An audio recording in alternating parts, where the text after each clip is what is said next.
بسم الله والحمد لله والصلاة والسلام على سيدنا رسول الله. حبايبي واخواتي أبطال الصف الثالث الإعدادي، معاكم مرة تانية مستر محروس إمام، معلم أول ألف مادة الدراسات الاجتماعية وماجستير التاريخ. هنراجع مع حضراتكم النهاردة في محاضرة مهمة جدا جدا، نص منهج التاريخ.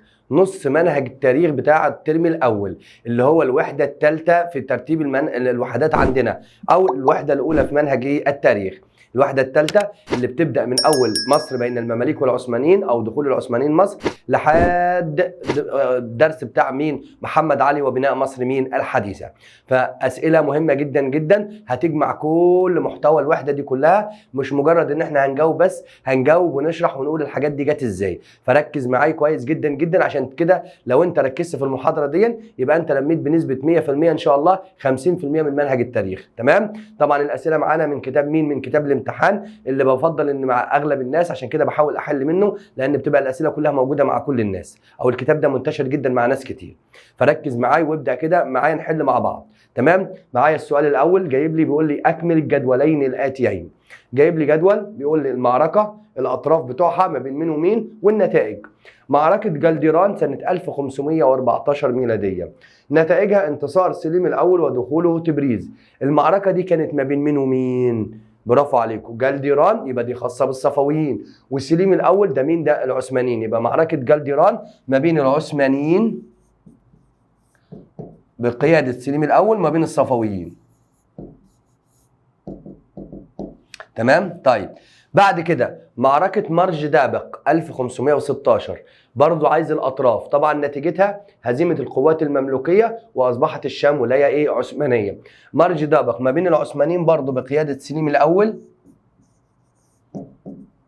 وما بين مين؟ ما بين المماليك.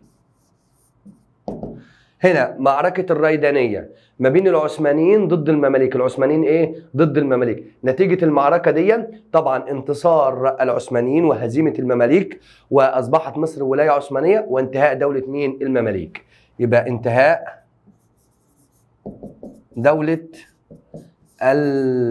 المماليك، أصبحت مصر ولاية عثمانية. ولاية عثمانية، ودي مهمة جدا بتجينا في أسئلة كتير. أصبحت مصر ولاية عثمانية بعد معركة مين؟ معركة الريدانية. بعد كده جايب لي معركة شبرخيت وعايز الأطراف وعايز مين؟ النتائج. معركة شبرخيت دي خاصة بالحملة الفرنسية سنة 1798. يبقى ما بين قوات الحملة الفرنسية وما بين المماليك. أهي قوات الحملة الفرنسية مع مين يا مستر؟ ضد المماليك. ضد المماليك. دي اللي كانت بعد محافظة البحيرة كده، بعد ما الفرنسيين أخذوا اسكندرية وكانوا هيتوجهوا ناحية القاهرة. نتائجها هزيمة المماليك. هزيمة مين؟ هزيمة المماليك وزحف الفرنسيين نحو القاهرة. نحو القاهرة.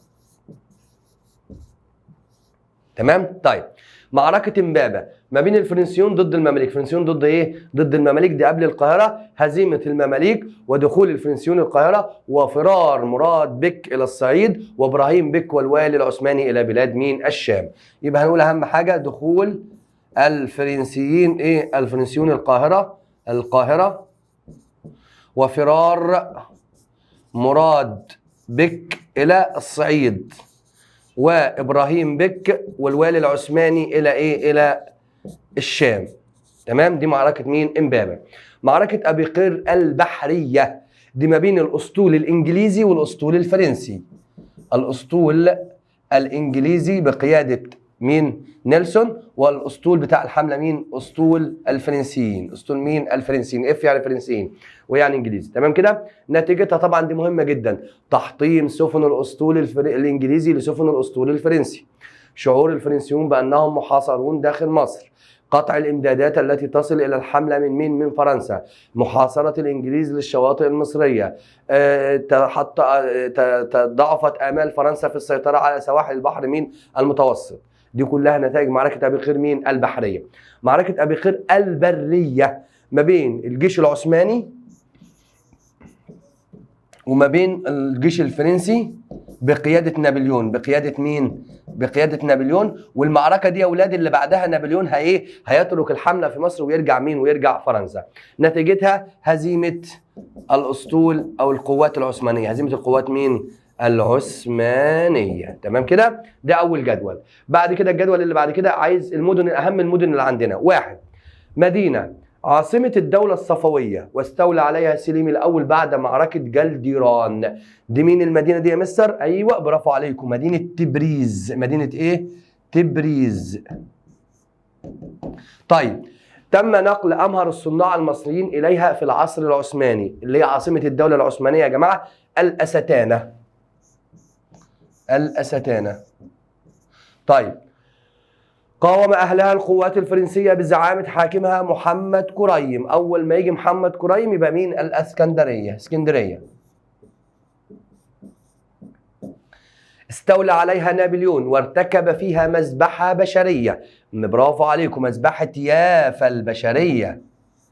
طيب، استبسل أهلها في الدفاع عنها بقيادة أحمد باشا الجزار ضد القوات الفرنسية. برافو عليكم، مدينة مين؟ مدينة عكا. نفي إليها السيد عمر مكرم عام 1809. مدينة مين؟ مدينة دمياط. طيب، أنشأ محمد علي بها مدرسة عسكرية لإعداد الضباط. أنشأ محمد علي مدرسة عسكرية فين؟ ممتازين، في أسوان. أنشأ بها محمد علي ترسانة لصناعة السفن بعد ترسانة بولاق. اسكندرية. اسكندرية. تم إنشائها في السودان بعد ضم محمد علي لها. تمام، طبعا مدينة مين؟ الخرطوم، عاصمة السودان. ده الجدول الثاني. بعد كده عند حضرتك اختر الإجابة الصحيحة. قامت الدولة المملوكية في مصر وضمت مناطق أخرى منها. ضموا إيه تاني؟ ضموا بلاد الحجاز.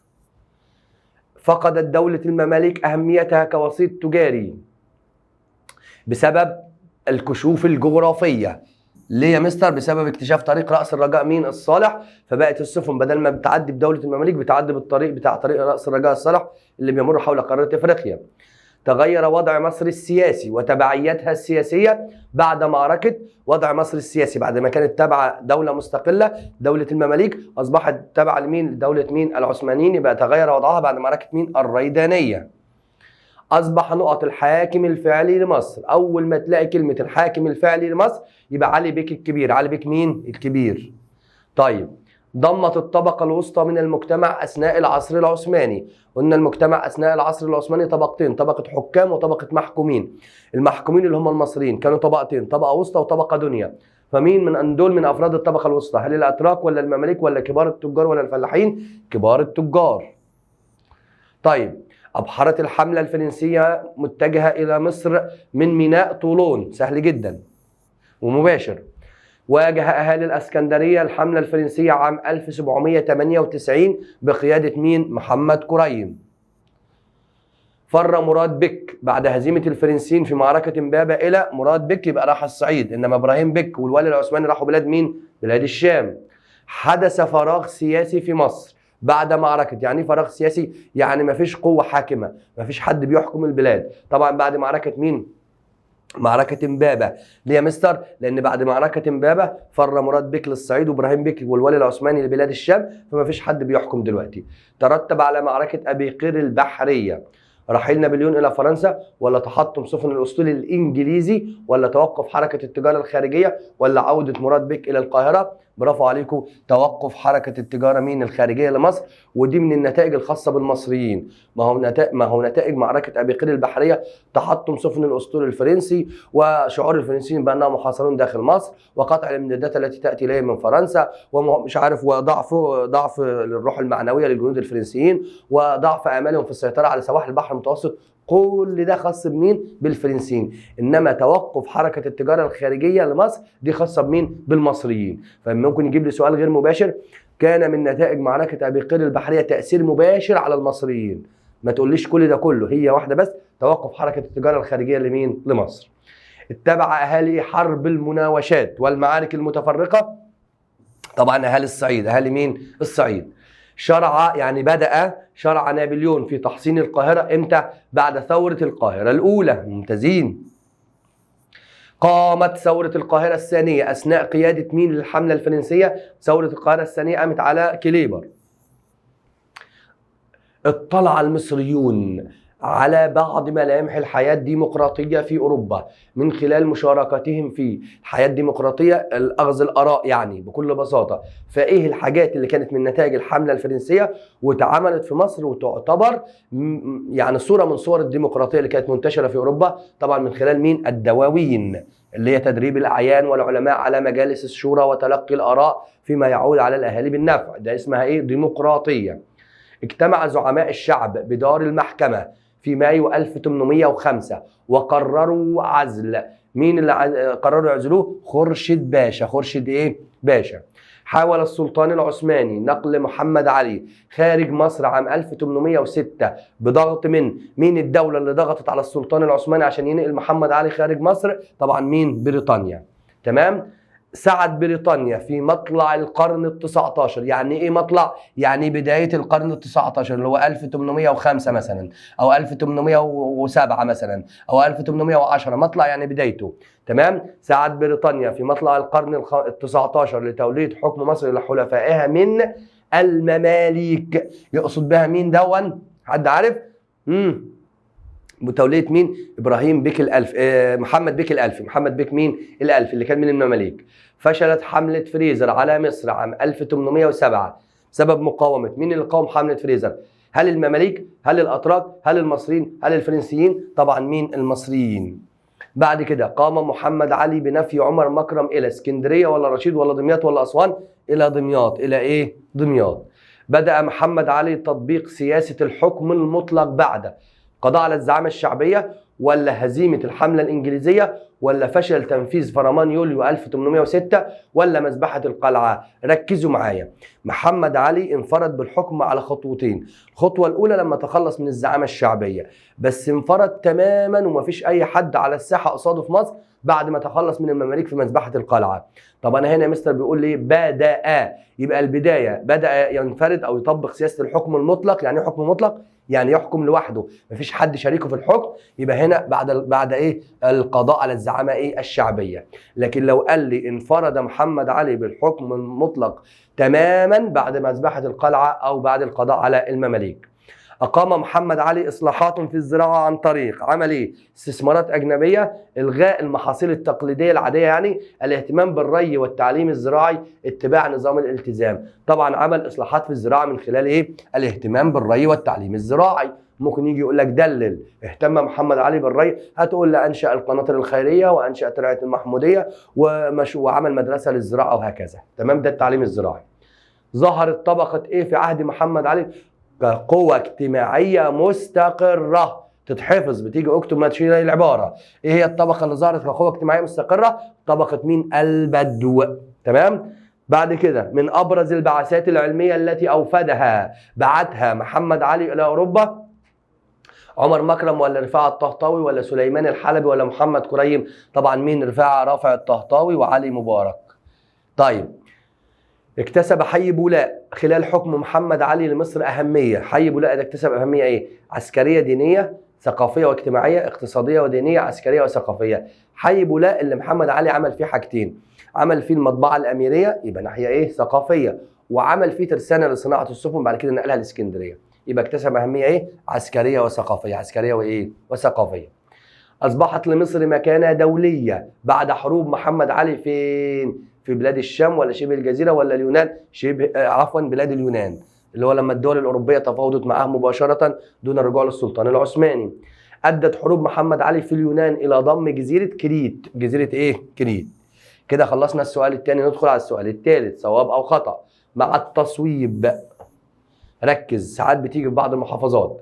تعرضت دولة المماليك لأزمات مالية وتدهور اقتصادي منذ أواخر القرن ال15. صح، بسبب اكتشاف طريق رأس الرجاء مين؟ الصالح. هنكتبها كده يا جماعة، مش هنكتب صواب بسرعة يعني. تحطم الأسطول العثماني في معركة ديو البحرية عام 1509. صح. تجنب السلطان سليم الأول في أوائل القرن ال16 الصدام مع الدول الأوروبية. صح، بسبب تقدمها حضاريا وعسكريا. نجح المماليك في دخول تبريز عاصمة الصفويين عام 1514. العبارة خاطئة، لأن اللي دخل عاصمة المماليك تبريز، عاصمة الصفويين تبريز، ليس المماليك وإنما مين؟ العثمانيين. العثمانيون. تمام؟ طيب، بعد كده اقتصرت الصناعه في مصر. اختصرت يعني فقط، يعني بس. يعني انت مثلا قاعدين 5 اولاد ومعاكم مثلا ايه، من ثالثه اعدادي ومعاك ولد من ثانيه اعدادي، يبقى اختصرت المجموع على فرد واحد من ثانيه اعدادي. تمام، يعني بس. يبقى اختصرت الصناعه في مصر اثناء الحكم العثماني على الصناعه اليدويه البسيطه. صحيح، كانت يدويه بسيطه لما سليم الاول اخذ امر الصناع والحرفيين الى لا ستانه. اتسمت الحياه الفكريه، يعني اتصفت الحياه الفكريه والثقافيه في مصر اثناء الحكم العثماني بالتطور والازدهار. غلط، بالتدهور والتخلف. التدهور والتقليد، تمام، والرجعيه، اي حاجه. تعد الحمله الفرنسيه على مصر والشام جزء من التنافس الاستعماري بين انجلترا وفرنسا. صح. تبلورت الزعامه الوطنيه في مقاومه الحمله الفرنسيه على مصر منذ دخول نابليون الاسكندريه. يعني تبلورت يعني ظهرت. تبلورت الزعامه الوطنيه يعني زعيم وطني من اهل البلد. العباره صحيحه ويقصد بها محمد كريم. طيب، انهزم الفرنسيون امام المماليك في معركه شبرخيت. لا، الفرنسيون هم اللي انتصروا في معركه شبرخيت. غلط. اعتمد المماليك على الفروسيه في حروبهم ضد الحمله الفرنسيه. صح، وده كان من اسباب هزيمتهم. ارسلت انجلترا اسطولا حربيا الى ابي قير عام 1801 في عهد القائد الفرنسي كليبر. العباره لحد هنا صح، لكن في عهد كليبر لا، في عهد مينو، يبقى العباره خطا. كان لموقعة أبي قير البحرية في أغسطس 1998 أثر بعيد المدى على فشل الحملة الفرنسية على مصر. إيه السؤال ده؟ موقعة أبي قير البحرية في أغسطس 1798، يعني في بداية الحملة تقريبا، كان ليها أثر على خروج الحملة بعد كده. أثر بعيد المدى يعني كان ليها تأثير كبير، يعني أثرت بالسلب على الحملة. العبارة صحيحة. إزاي؟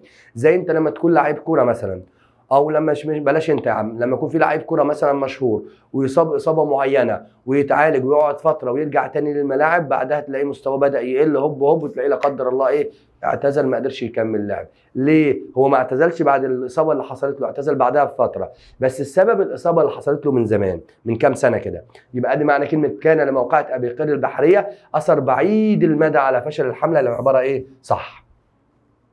صعبت مذبحة يافا البشرية على نابليون الاستيلاء على عكا. طبعا صح، لأنه بسبب مذبحة نابليون في يافا استبسل أهالي عكا في الدفاع عن إيه؟ عن مدينتهم.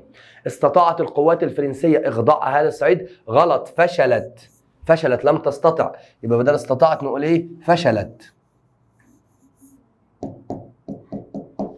تمام؟ وافقت حكومة بريطانيا على اتفاقية العريش عام 1800. غلط، بالعكس، ده هي اللي اعترضت، رفضت، وطلبت أن يقوم الفرنسيون بتسليم أنفسهم كأسرى إيه؟ كأسرى حرب. حققت الحملة الفرنسية أهدافها العسكرية. لم تحقق أي هدف عسكري ولا تعمل مستعمرة فرنسية في الشرق، ولم تحقق. تصحيح تبقى كده، لم تحقق. كانت جايه تعمل مستعمره فرنسيه في الشرق وجايه تقطع الطريق ما بين انجلترا ومستعمراتها في الهند، لا نجحت لا في دي ولا في دي ورحلت. تم في عهد الحمله الفرنسيه على مصر انشاء مجلس المشوره. غلط، لا، انشاء الدواوين. انشاء مين؟ الدواوين. مجلس المشوره ده بتاع محمد علي. تمام.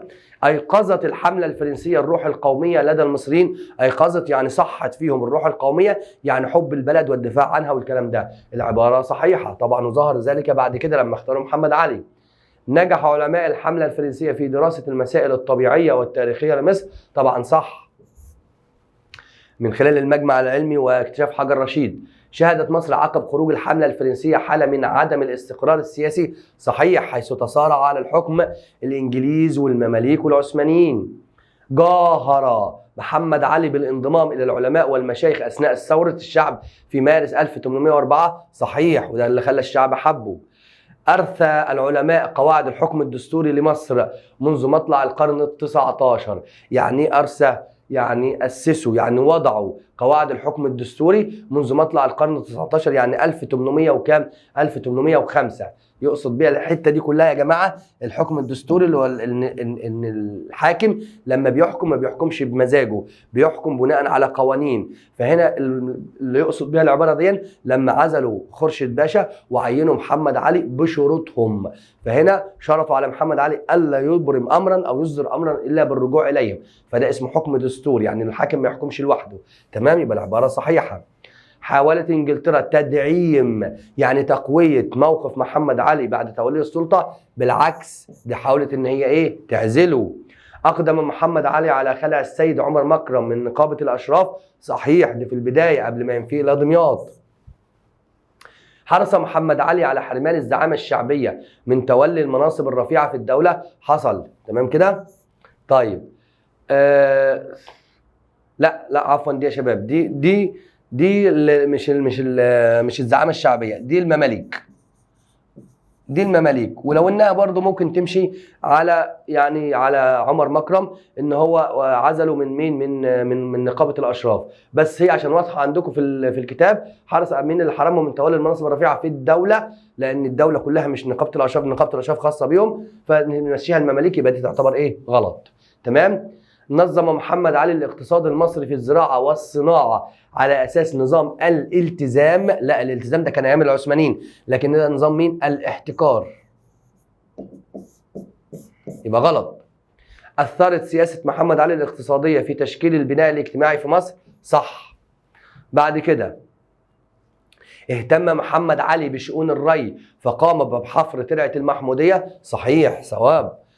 تضاءل يعني قل نفوذ علماء الازهر والقيادات الشعبيه في عهد محمد علي؟ صواب. زاد نفوذ طبقة التجار في عهد محمد علي؟ بالعكس، ده قضى عليها خالص، من الطبقات اللي اختفت، لأنه أصبح هو التاجر الوحيد. كانت مشروعات محمد علي التعليمية والثقافية بهدف سد احتياجات الجيش؟ صح. قسم محمد علي مصر إداريا إلى 7 مديريات؟ صواب. أصدر محمد علي اللائحة الجديدة سنة 1837 لإعادة تنظيم الإدارة إلى 7 دواوين وحدد اختصاصاتها؟ صواب. إنشاء مدينة الخرطوم من نتائج ضم محمد علي للسودان؟ صواب.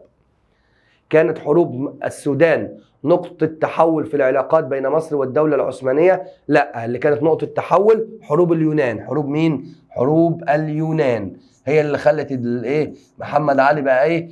صمم على ايه؟ الاستقلال بمصر والانفصال عن الدولة العثمانية. قضى فرمان 1841 بحكم وراثة مصر لأكبر أبناء محمد علي من الذكور سنا؟ صواب. بعد كده صوب ما تحته خط. القوات المملوكية التي هزمت خارج حدود مصر عام 1516 كان يقودها علي بيك الكبير؟ طبعا هنا بيتكلم على موقعة مين؟ موقعة مرج دابق. مين قائد موقعة مرج دابق؟ السلطان الغوري. السلطان مين؟ السلطان الغوري. طيب، فشلت حركة علي بيك الكبير وعادت مصر ولاية عثمانية تحت حكم شيخ البلد إبراهيم بيك؟ لا، محمد بيك أبو الدهب.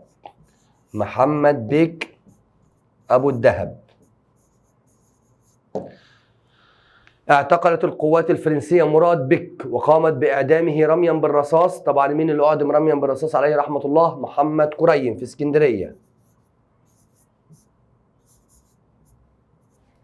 طيب، كان حي بولاء مركز لثورة القاهرة الأولى ضد الفرنسيين؟ لا، مركز ثورة القاهرة الأولى مين؟ الجامع الأزهر.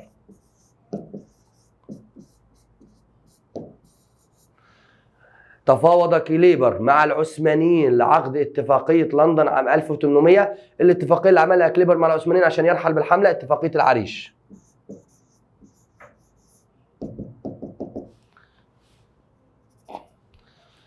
قام علماء الحملة الفرنسية بتأليف كتاب الوقائع المصرية؟ لا، ده الوقائع المصرية ده اسم الجريدة بتاعت محمد علي، إنما علماء الحملة الفرنسية ألفوا كتاب مين؟ وصف مصر. وصف مين؟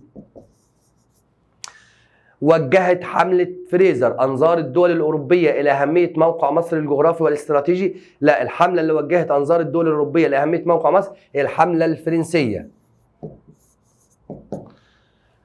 قاد نيلسون الحملة الإنجليزية على مصر عام 1807؟ لا، الحملة اللي كانت جاية تحتل مصر في سنة 1807 بقيادة فريزر. أدرك محمد علي قوة المماليك بعد توليه الحكم عام 1805؟ لا، أدرك محمد علي قوة الزعامة الشعبية. الزعامة إيه؟ الشعبية، هم اللي ولوه. أنشأ محمد علي مدرسة عسكرية في الإسكندرية؟ لا، أنشأ محمد علي مدرسة عسكرية فين؟ في أسوان.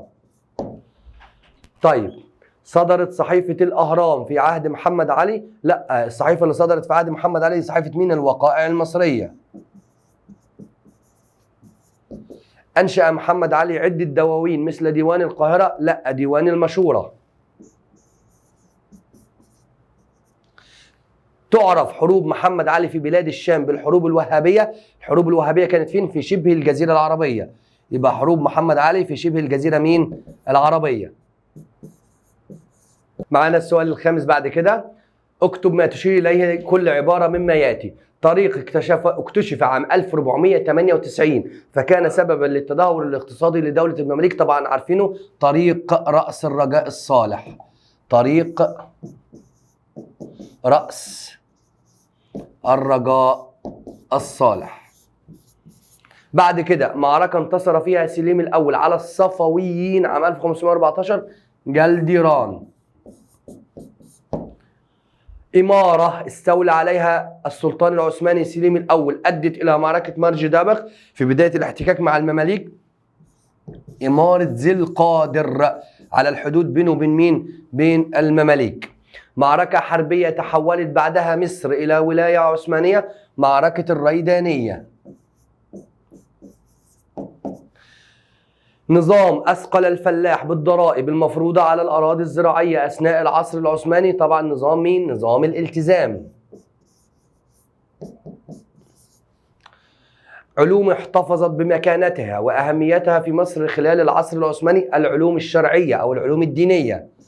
العلوم الشرعية. أول مواجهة عسكرية بين المماليك والحملة الفرنسية ما بين فين؟ في شبرخيت في البحيرة. رحيل قوات الاحتلال عن البلد المحتل اسمها ايه دي؟ انت تعرف ايه؟ جلاء. مكان اجتمع فيه زعماء الشعب وقرروا عزل خورشيد وتولية محمد علي. بيت القاضي. بيت القاضي أو دار المحكمة.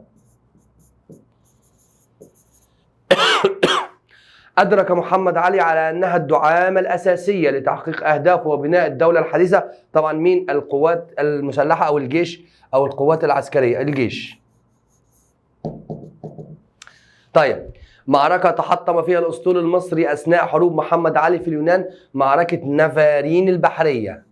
اسمها كده يا شباب، معركة نفارين البحرية 1827. معاهدة تحالفت فيها الدول الأوروبية مع الدولة العثمانية ضد محمد علي عام 1840. طبعا معاهدة إيه؟ معاهدة لندن. بعد كده معانا السؤال السادس. إلى من تنسب الأعمال التاريخية؟ يعني مين عمل الحاجات دي كلها؟ تمكن من هزيمة الصفويين في معركة جلديران. طبعا مين؟ سليم الأول. حاكم جنوب الشام الذي تحالف معه علي بيك الكبير. مين؟ الشيخ ظاهر العمر. قاد الأسطول الإنجليزي في معركة أبي قير البحرية. ده مين ده؟ ده نيلسون. ارتكب مذبحة بشرية ضد أهالي يافا. ده مين ده؟ ده نابليون. قاد أهالي عكا في الدفاع عن مدينتهم. أحمد باشا الجزار. الأسئلة بتتكرر بس بشكل تاني. تزعم المصريين أثناء ثورة القاهرة الثانية ضد الفرنسيين. طبعا ده مين ده؟ عمر مكرم. أنشأ ترسانة لصناعة السفن في بولاق ثم في اسكندرية. ده مين ده؟ محمد علي. اهتم بتمهيد وتأمين الطرق البرية والبحرية وتطهير البحر الأحمر من القراصنة أو القرصنة. ده محمد علي. قام بتأسيس المطبعة الأميرية وترسانة بحرية في بولاق. طبعا ده برضو مين؟ محمد علي. نيجي بعد كده الأسئلة تحت الرجالة الجامدة بقى، الناس اللي مركزة. أسئلة بما تفسر. اتجاه العثمانيين للاستيلاء على الشام ومصر. لماذا اتجه سليم الأول للاستيلاء على الشام ومصر؟ هتقول لي لتوسيع حدود دولته بالاستيلاء على مصر التي تعتبر قلب العالم الإسلامي، أو لأنه تجنب الصدام أو التوسع ناحية أوروبا بسبب تقدمها حضاريا وعسكريا. معايا عشان الوقت. أصبحت مصر ولاية عثمانية. ليه أصبحت مصر ولاية عثمانية؟ بسبب هزيمة المماليك في معركة الريدانية. هزيمة الجيوش المملوكية أمام جيوش العثمانيين في الشام ومصر، استخدام المماليك أسلحة تقليدية، اعتمادهم على الأسلحة التقليدية القديمة. بس ده حاجة. تاني حاجة بسبب النزاعات والخلافات ما بين المماليك مع بعضهم البعض، تنازعهم على السلطة، تنازعهم على إيه؟ السلطة، والتفوق العسكري لجيش مين؟ العثمانيين. يبقى تقول لي تفوق العثمانيين عسكريا على المماليك أو استخدام المماليك أسلحة تقليدية. خلي بالكم الحتة دي بتنفع مع العثمانيين ومع الفرنسيين. المماليك كانوا بيستخدموا أسلحة قديمة، حتى العثمانيين كانوا متقدمين عن المماليك. هم قالوا العثمانيين اقل تقدم من الفرنسيين باعتبارهم دوله اوروبيه. احنا قلنا العثمانيين تجنبوا التوسع في اوروبا عشان اوروبا كانت متقدمه عنهم عسكريا، لكن برضو العثمانيين كانوا اكثر تقدم واقوى عسكريا من مين؟ من المماليك. تمام. وطبعا الخلافات الداخليه والنزاعات الداخليه بين المماليك مع بعضهم البعض. فشل حركة علي بيك الكبير الاستقلالية بسبب انحياز محمد بيك أبو الدهب للسلطان مين؟ السلطان العثماني. تدهور الزراعة في مصر في العصر العثماني. ليه الزراعة تدهورت؟ بسبب نظام الالتزام الذي أثقل الفلاح بالكثير من الضرائب، وبسبب عدم اهتمام المسؤولين، عدم اهتمام الولاة، عدم اهتمام الحكام بمشروعات الزراعة من إنشاء الترع وتطهيرها وإقامة الجسور والحاجات دي كلها. تدهور الصناعة في مصر أثناء الحكم العثماني. ليه تدهورت الصناعة؟ بسبب قيام السلطان العثماني بترحيل سليم الأول، ترحيل أمهر الصناع والحرفيين إلى إيه؟ إلى الأستانة. كساد التجارة الداخلية والخارجية في مصر أثناء الحكم العثماني. كسدت يعني تدهورت، يعني ضعفت، يعني كانت شبه ميتة خالص. طبعا عندنا تجارة داخلية وتجارة خارجية. التجارة الخارجية الأول بسبب اكتشاف طريق رأس الرجاء مين؟ الصالح، ومنح الامتيازات الأجنبية للأجانب. تمام. بعد كده التجارة الداخلية بسبب افتقاد الأمن والتعرض لغارات بدو الصحراء وعدم تمهيد الطرق البرية وإيه؟ والبحرية. تمام. ده التجارة إيه؟ الداخلية. برضو ممكن نضيف لها في الأول خالص تدهور الزراعة والصناعة. تدهورت الزراعة والصناعة فتتدهور مين؟ التجارة، وعدم الاهتمام بالطرق وعدم وجود أمن والتعرض لغارات بدو الصحراء. أما التجارة الخارجية بسبب اكتشاف طريق رأس الرجاء الصالح وبسبب الامتيازات الأجنبية. مجيء الحملة الفرنسية على مصر عام 1798. ليه الفرنسيين جم إلى مصر؟ لقطع الطريق بين إنجلترا ومستعمراتها في الهند، لإنشاء مستعمرة فرنسية في الشرق يكون مركزها إيه؟ مصر، أو لتعويض فرنسا عن مستعمراتها التي فقدتها في حروبها مع مين؟ مع إنجلترا. اصطحب نابليون مجموعة من العلماء. ليه جاب مجموعة من العلماء؟ لدراسة أحوال مصر وكيفية استغلال مواردها في كافة إيه؟ المجالات، أو لدراسة أحوال مصر في كافة المجالات وكيفية استغلال مواردها. هزيمة المماليك أمام القوات الحملة الفرنسية. ليه اتهزموا؟ بسبب اعتمادهم على الأسلحة التقليدية، سلاح الفرسان، في حين استخدم الفرنسيون أسلحة إيه؟ متقدمة.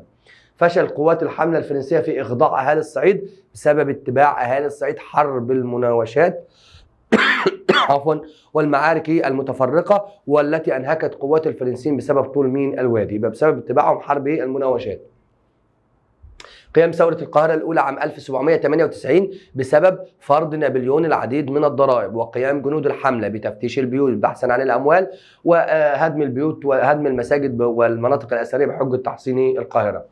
فشل الحملة الفرنسية في الاستيلاء على عكا بسبب استبسال أهلها في الدفاع عنها بقيادة مين؟ أحمد باشا الجزار، وإمداد الأسطول الإنجليزي لهم بالمؤن والذخائر من البحر مين؟ المتوسط. رحيل نابليون سرا إلى فرنسا بعد معركة أبي قير البرية، طبعا بسبب تحالف الدول الأوروبية ضد إيه؟ فرنسا. اتجاه كليبر للتفاوض مع الدولة العثمانية. أو ليه كليبر كان عايز يمشي؟ بسبب الأخطار التي كانت تحيط بالحملة من جميع النواحي. وإيه هي الأخطار دي؟ تناقص جنود الحملة بسبب المعارك المتفرقة، عودة المصريين للثورة تمام في الشرقيه وامتدت لوسط الدلتا، ارسال الدوله العثمانيه اسطول جديد لدمياط والعريش، عوده المماليك للمقاومه، المصريين والمماليك والعثمانيين، وتناقص عدد الجنود. كل ده كان عايز يمشي. فشل اتفاقيه العريش بسبب القوات البريطانيه او بسبب بريطانيا التي اشترطت ان يقوم الفرنسيون بتسليم انفسهم للانجليز كاسرى حرب، فرفض كليبر. اهتمام نابليون بإنشاء الدواوين. ليه نابليون عمل دواوين؟ لتدريب الأعيان والعلماء المصريين على مجالس الشورى والاستشارة وتلقي الآراء فيما يعود بالنفع على مين؟ على الأهالي. ثورة الشعب المصري في مارس 1804 طبعا بسبب فرض الضرائب والإتاوات من جانب مين؟ الولاة العثمانيين والمماليك. يبقى بسبب فرض الضرائب والإتاوات. نجح محمد علي في اكتساب عطف الشعب المصري وثقة زعمائه. عمل ايه عشان ينجح في اكتساب عطف الشعب المصري وثقة زملائه، جاهر بالانضمام إلى العلماء والمشايخ، تعهد بأن يبذل قصارى جهده من أجل تخفيف الضرائب، اقترح عليهم تعيين مين؟ تعيين خورشيد باشا. اصدار السلطان فرمان بنقل محمد علي الى ولايه سالونيك بسبب ضغط مين؟ ضغط بريطانيا. حمله فريزر على مصر كانت جايه تعمل ايه؟ احتلال مصر وعزل محمد علي وتوليه مين؟ محمد بك الألفي المملوكي. تطبيق نظام الاحتكار في عهد محمد علي. ليه طبق نظام الاحتكار؟ لكي يضمن الدخول في الاسواق العالميه منافسا لغيره من الدول. تمام؟ ازدهار الزراعه في مصر في عهد محمد علي. ليه ازدهرت؟ بسبب انه قام بالعديد من الاصلاحات في الزراعه. الغى نظام الالتزام ووزع اراضي على الفلاحين، امداد الفلاح بكل ما يلزم كل ما يلزم او ما يحتاجه للزراعه، انشا مدرسه للزراعه، حفر ترعه المحموديه، انشا القناطر الخيريه. كل ده في النهايه ادى لازدهار مين؟ ازدهار الزراعه. نشاط التجاره في عهد محمد علي. ليه ازدهرت التجاره؟ بسبب ازدهار الزراعه ومين؟ ازدهار الزراعه والصناعه وتأمين وتمهيد الطرق البرية وإيه؟ والبحرية. تمام؟ اهتمام محمد علي بالتعليم والثقافة. ليه اهتم بالتعليم والثقافة؟ لحاجته إلى موظفين للعمل في مصالح مين؟ الدولة. تمام؟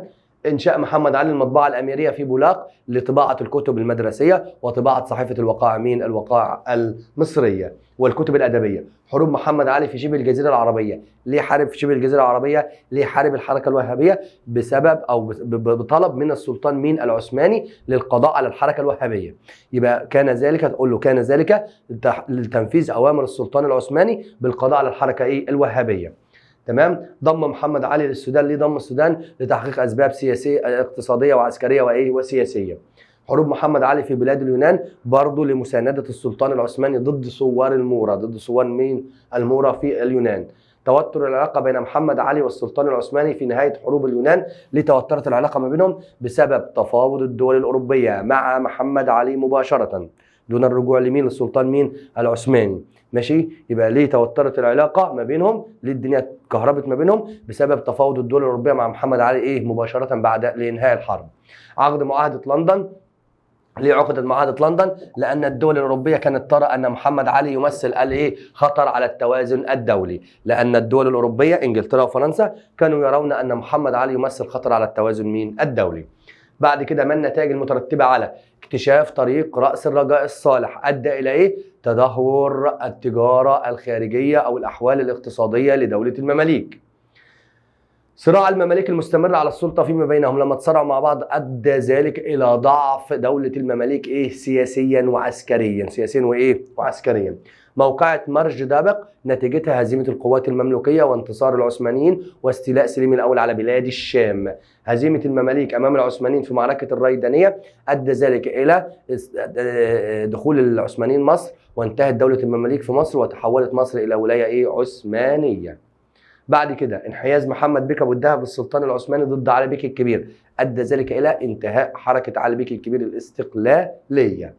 العزلة التي فرضها العثمانيون على مصر من الناحية الفكرية والثقافية أدى ذلك إلى أن ساد الجمود والتقليد والتخلف الحياة العلمية والثقافية في مصر، واهتزت مكانة الجامع الأزهر، وانتشرت الدجل والشعوذة والتخلف. كل ده بسبب العزلة. يبقى أدت العزلة إلى تدهور الحياة الثقافية والفكرية.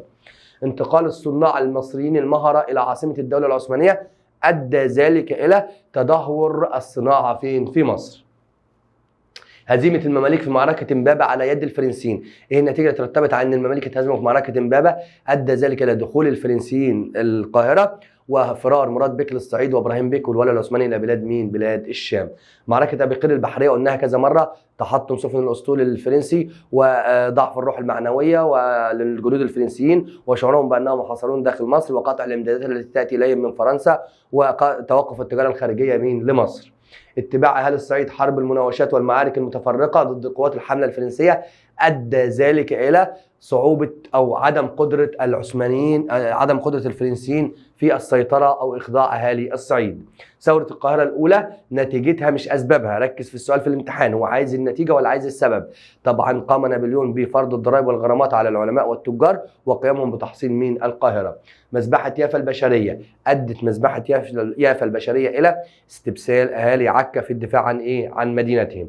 ثوره القاهره الثانيه برضه مصادره الاموال والممتلكات فرض الضرائب برضو على مين؟ على لا، معركه القاهره الاولى، معلش يا شباب، ثوره القاهره الاولى دي كانت فرض الضرائب برضو تاني، دي برضو هنا برضو فرض غرامات على التجار وايه والعلماء، الاثنين برضو يعني سبحان الله الثورتين كان سببهم فرض الضرائب والاموال على الناس، نتيجتهم برضو نابليون او كليبر في الثانيه برضو فرض تاني ضرائب واموال على المصريين. الحمله الانجليزيه على مصر عام 1807 طبعا هنا يقصد بها حمله مين؟ حمله فريزر. طبعا نتيجتها هزيمه قوات الحمله واستسلامها ورحيل الحمله عن مصر مقابل الافراج عن الاسرى ودخول محمد علي الاسكندريه ايه؟ منتصرا. هقولها تاني، معركه حمله الانجليزيه حمله فريزر، هزيمه قوات الحمله على يد الزعامه الشعبيه او قوات الشعب المصري، اهالي شبرخته واهالي الحماد اهالي مدينه الحماد اسمها ايه الثانيه؟ رشيد والحماد. وجاء محمد علي وتفاوض مع قوات الحمله الانجليزيه ولرحيل الحمله مقابل الافراج عن الاسرى، ودخل محمد علي الاسكندريه ايه؟ منتصرا. انقسام القيادات الشعبيه المصريه حول تقدير مكانه عمر مكرم ادى ذلك الى انتهاز محمد علي هذه الفرصه وقام بخلع وعزل مين او نفي عمر مين؟ مكرم، وبذلك تخلص من الزعامه ايه؟ الشعبيه. حاجه محمد علي الى موظفين لسد حاجه المصالح الحكوميه ادى ذلك الى اهتمامه بالتعليم. حروب محمد علي في شبه الجزيره العربيه ادت الى او سيطرته او ضم شبه الجزيره العربيه لاملاك مين؟ محمد علي. حروب محمد علي في اليونان ادت الى توتر العلاقه بينه وبين مين؟ السلطان العثماني بسبب تفاوض الدول الاوروبيه معاه، وبرضه من نتيجتها ضم جزيره كريت، واصرار محمد علي على الانفصال عن الدولة مين؟ العثمانية. ضم محمد علي للسودان، طبعا اكتشاف منابع النيل وامتداد الحكم المصري إلى الجنوب وتأسيس مدينة مين؟ الخرطوم. حروب محمد علي في الشام أدت ذلك إلى أن تواصلت حدود الإمبراطورية المصرية أو الدولة المصرية إلى إيه؟ إلى ما بعد نهر إيه؟ الفرات، وطبعا دي كانت ضد السلطان مين؟ العثماني. مفاوضات محمد علي مع القوى الأوروبية لتأمين انسحاب جيشه من المورا. ايه النتائج اللي ترتبت على الحته دي؟ اللي هو لما هم الدول الاوروبيه تفاوضوا مع محمد علي مباشره يا شباب، هتقول لي هنا ادى ذلك الى توتر العلاقه بين محمد علي والسلطان مين؟ العثماني. بعد كده سؤال، ماذا كان يحدث اذا؟ ايه اللي كان هيحصل لو لم يتم اكتشاف طريق رأس الرجاء الصالح؟ لم تتدهور الأحوال الاقتصادية لدولة المماليك، لم تتحول التجارة بدلا من المرور بدولة المماليك للمرور بهذا الطريق، هزمت القوات العثمانية في موقعة مرج دبغ، لم يستولوا العثمانيين على بلاد الشام ولم يتقدموا إلى مصر، نجحت حركة علي بيك الكبير الاستقلالية، لم تعود مصر ولاية عثمانية تحت حكم مين؟ محمد بك أبو الدهب، لم يتم إغراق الأسطول الإنجليزي للأسطول الحملة الفرنسية، لم يشعر الجنود الفرنسيين بأنهم محاصرون داخل مصر، لم تضعف الروح المعنوية، لم تنقطع الإمدادات التي تأتي إليهم منين؟ من فرنسا، لم يتم محاصرة الشواطئ المصرية، ربما لم تقوم ثورة القاهرة الأولى، لأن من أسباب ثورة القاهرة الأولى فرض الضرائب بسبب موقعتها بالخير البحرية. ماذا يحدث إذا نجح نابليون في دخول عكا؟ كانت سوف تنجح حملته على بلاد الشام. لم ترفض إنجلترا تنفيذ اتفاقية العريش لرحلت الحملة الفرنسية في ذلك التوقيت. لم يتم اكتشاف حجر رشيد، لم يتم التعرف على التاريخ المصري القديم. ماذا يحدث إذا نجحت حملة فريزر في تحقيق هدفها؟ كان سوف يتم عزل محمد علي في هذه السنة وتعيين محمد بك الألفي وتصبح مصر مستعمرة إنجليزية منذ ذلك التاريخ. لم يقم محمد علي بضم السودان، لم يتم تأسيس مدينة الخرطوم، لم يتم اكتشاف منابع النيل، لم يتم التوسع جنوبا أو امتداد الحكم المصري جنوبا. لم تفرض الدول الأوروبية معاهدة لندن على محمد علي، لم يعيد بلاد الشام ولا شبه الجزيرة العربية للسلطان العثماني، لم يعلن خضوعه للسلطان العثماني، لم تتقلص أو تقل إمبراطورية مين؟ محمد علي الخارجية. بعد كده سؤال، ما رأيك؟ وده سؤال جميل وبيبقى هدية للطالب. ما رأيك؟ أولا تقول لي يعجبني أو لم يعجبني، وافق أو لا أوافق، وليه؟ تاني ما تقولش صح ولا لا اوافق او لا اوافق، صواب ولا خطأ، لا، ليه؟ لازم تقول لي المبرر اللي انت وافقت على كده. ما رأيك في نظام الالتزام الذي طبقته الدولة العثمانية على المصريين في منتصف القرن ال17؟ لم يعجبني، نظام ظالم حيث أثقل الفلاح بالكثير من الضرائب مما أدى إلى تدهور الأحوال الزراعية في مصر. إرسال أمهر الصناع المصريين إلى عاصمة الدولة العثمانية أثناء الحكم العثماني، تصرف لم يعجبني لأن ذلك أدى إلى تدهور الصناعة في مصر. إشراك نابليون للأعيان والعلماء المصريين في الديوان العام تصرف جيد، حيث أدى ذلك إلى تدريبهم على مجالس الشورى والديمقراطية التي كانت منتشرة في أوروبا.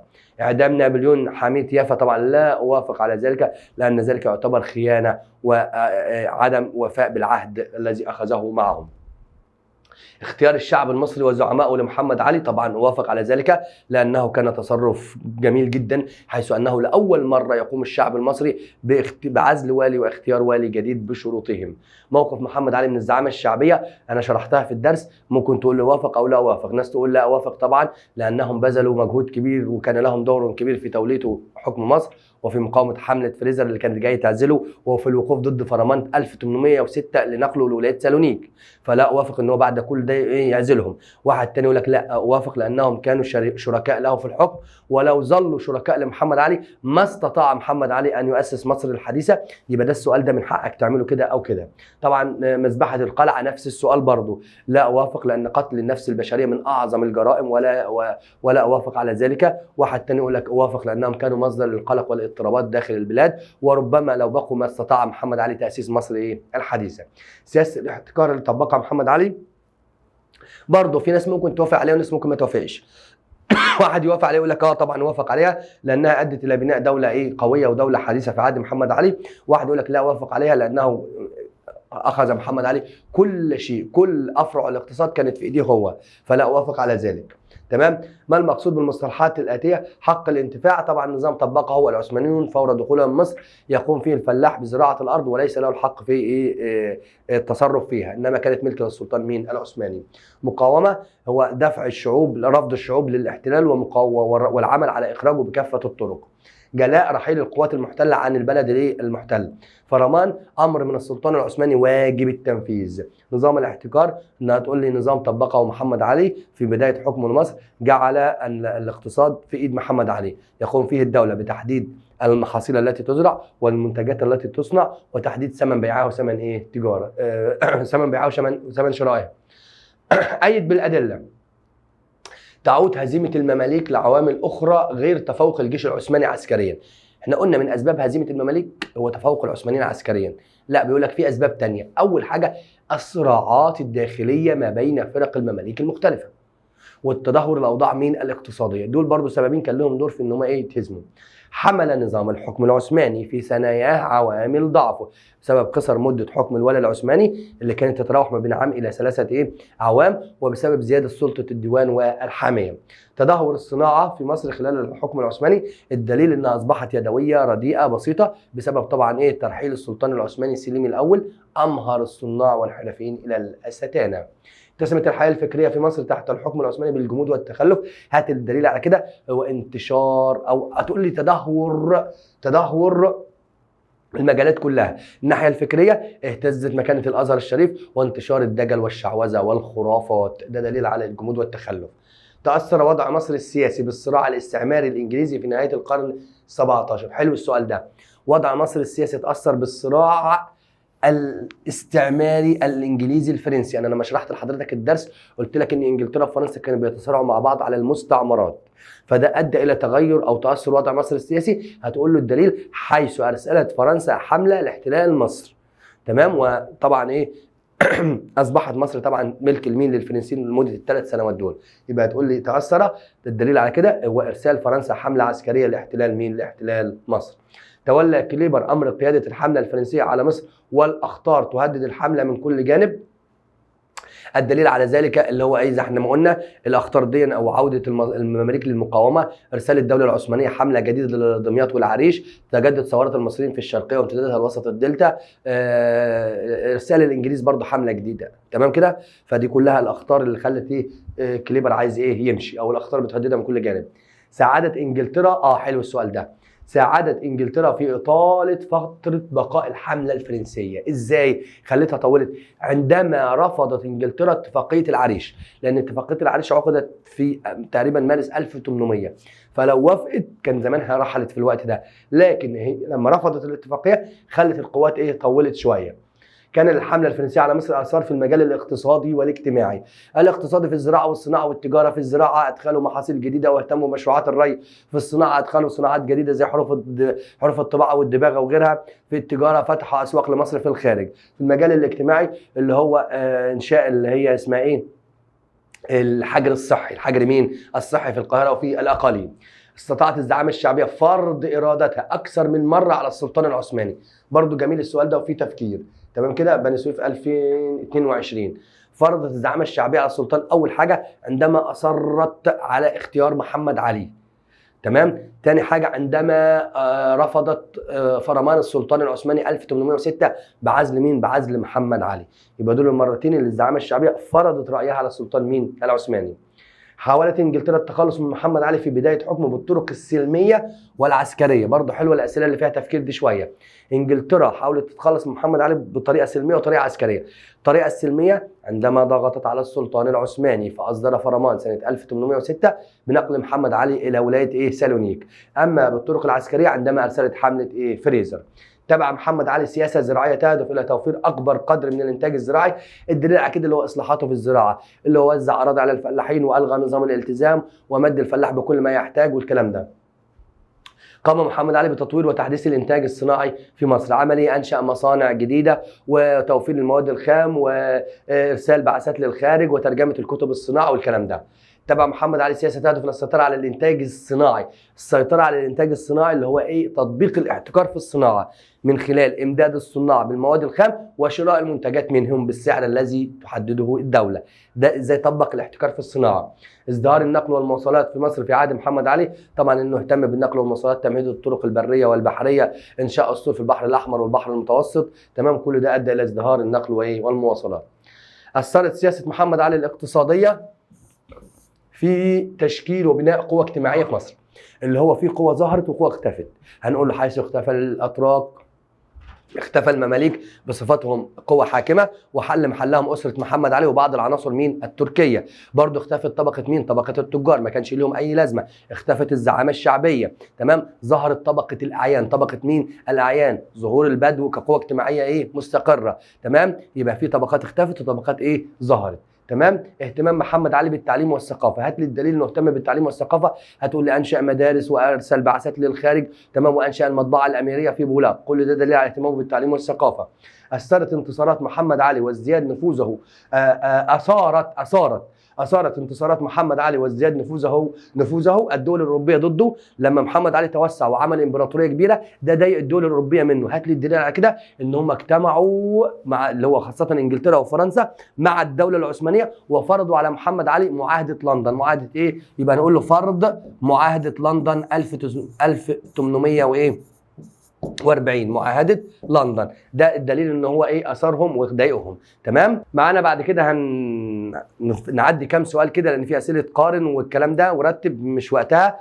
هنجيب اسئله سريعه عشان الوقت عشان ما تزهقوش مني، اللي هي اسئله متنوعه. اسئله ايه؟ متنوعه.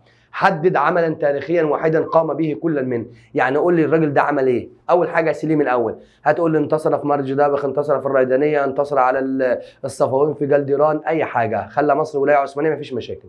2 علي بيك الكبير، هو عمل واحد عمله او يعني احداث يعني واحده مع بعضها. استقل بمصر واصبح الحاكم الفعلي لها وتحالف مع الشيخ زهر العمر وارسل محمد بيك ابو الدهب نائبه فدخل ايه؟ دمشق وجنوب الشام. محمد كريم قاوم الحمله الفرنسيه في الاسكندريه. نابليون بونابرت طبعا قائد الحمله الفرنسيه، كان قائد الفرنسيين في ثوره القاهره الاولى. اي حاجه كتير جدا لنابليون. احمد باشا الجزار طبعا هو عمل واحد بس اللي هو ايه؟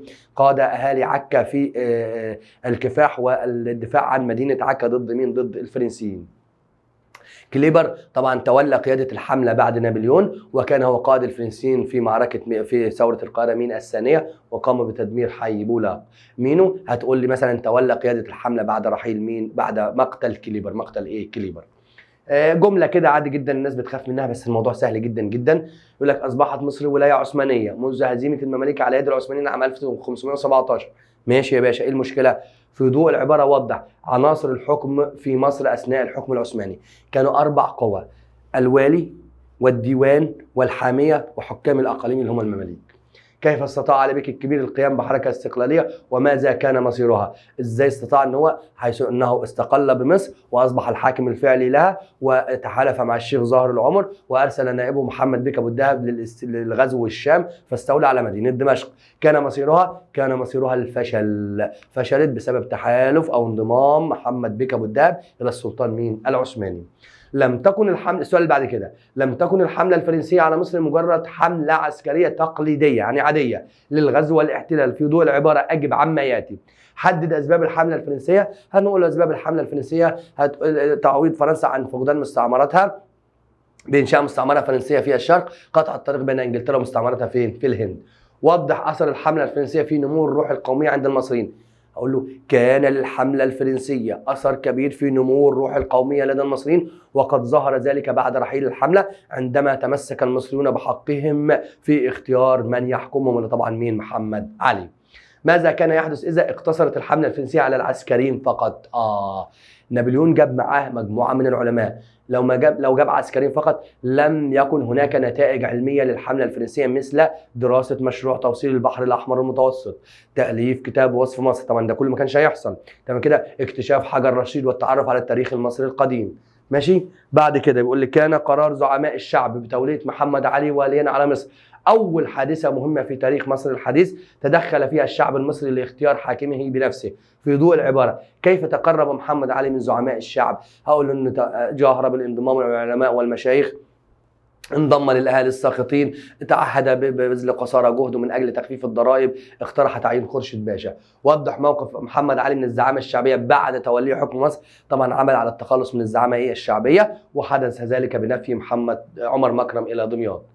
إذا كنت معاصرا لهذه الفترة فماذا كنت تقول لكل من عمر مكرم ومحمد علي؟ طبعا ده سؤال لك فيه الحرية، وأي كلام هتكتبه بنسبة كبيرة هتحسب لك صح.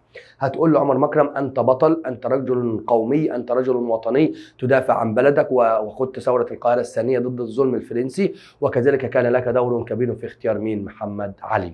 بعد كده محمد علي، انت براحتك بقى مع الشخصية دي، بس أنا بصراحة بحب محمد علي في الزمن دون، لأن أقول أنت رجل قوي، ورجل ذو عقلية علمية وعقلية أوروبية متقدمة وعقلية حديثة، استطعت أن تبني مصر الحديثة وتحولها إلى دولة متقدمة تنافس الدول الأوروبية في ذلك الوقت. أنت براحتك. تمام، بس يا ريت يكون الإجابة في خلال في نطاق الأدب، ما تتجاوز حتى لو كنت بتكره الراجل ده. تمام. بعد كده بيقول لي نابليون بونابرت ومحمد علي شخصيتان تاريخيتان لعب كل منهما دورا بارزا في تاريخ مصر. في ضوء العبارة وضح أثر كل منهما في النظام الإداري بمصر. نابليون عمل في النظام الإداري؟ عمل الدواوين. تمام كده. محمد علي قسم مصر إلى 7 ولايات، وبرضه قسمها إلى 7 دواوين. تمام. وكده تقريبا تكون انتهت المراجعه بتاعتنا. اتمنى معلش تكونوا ما زهقتوش مني، راجعوها تاني، مهمه جدا جدا، جمع لكم الوحده كلها، ركز في كل الاسئله انا شرحتها. في جزء بس بسيط كده اللي انا سبته، اللي هو اسئله قارن واسئله رتب والكلام ده، انا سبته لان هياخد مننا وقت كبير جدا على الفاضي، فانت ممكن تعملهم، ولو عايز تبعتهم لي اعلق لك عليهم مفيش اي مشكله. اتمنى ان تكون المراجعه فادتكم، يا ريت تشوفوها مره واثنين وثلاثه وتركزوا فيها، ولو اي سؤال ابعتوا لي هجاوبك عليه. شكرا حبايبي، والسلام عليكم ورحمه الله وبركاته.